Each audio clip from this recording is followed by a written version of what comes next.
Hey everyone, it's me, Arthur Kade, and we're at the Toronto International Film Festival for the premiere of Netflix's Beasts of No Nation. We'll be bringing you interviews with the director, Cary Fukunaga, as well as the star, Idris Elba, so get ready for a great night behind the velvet rope.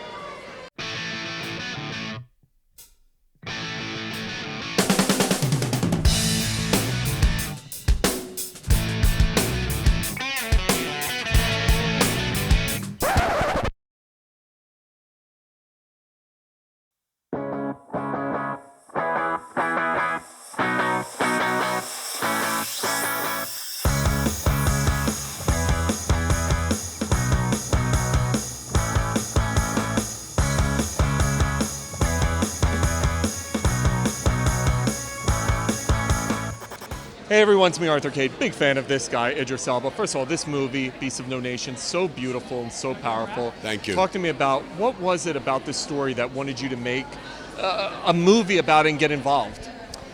I wanted to work with Cary Fukunaga, but when I heard what he was trying to make and he wanted to put people in a position where they can understand what actually child soldiers are going through, I wanted to be a part of that.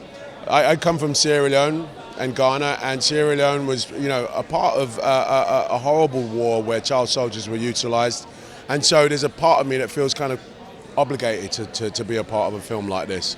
So I think it's super important that we can take film and take an important subject and make it so people can digest it. When you get to work with incredible actors, it's got to be a joy, but this kid is off the charts. Yeah.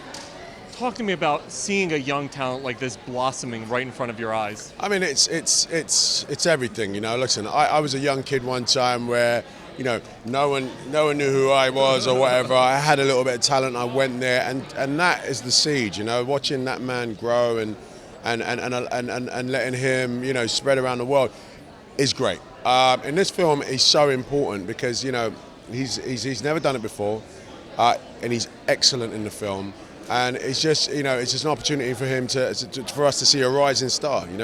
What a masterpiece you've put together with this Beasts of No Nation, man. I was just talking to Idris about it. Incredible. Why was it important for you to get involved with this story and tell it? I think I've always been drawn more to stories that are happening around the world ever since I was little. History and sort of the interconnectedness of the planet, and I've always kind of looked beyond my sort of national borders. This story came to me when I was still in college, and I really tried to make a movie out of it straight out of college, and it never quite worked out until I read Uzo's novel when I was in film school. And that, for me, was like a light going on moment, and I was like, I need to make this into a movie. There was something so profoundly emotional and heartfelt about the story, and you really understood this kid's journey, and I just wanted to translate to the screen so that people around the world could also experience that with me. Beasts of No Nation, this movie I've been looking forward to for months, and it delivered. So congratulations, guys. Talk to me about putting this story together, getting Idris and Cary. I mean, it doesn't get any better than that, right? No.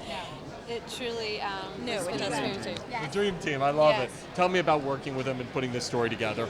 Actually, Danielle, you go first. Well, Amy and Cary had developed this project for many years when they were at Focus Features, and we read it probably about 4 years ago. We started a company called Red Crown, and we read the script, and it was unlike anything we had seen, and I think we as producers aspire to make movies that are different and bold and risky, because it's the sort of only way to transcend the independent film market.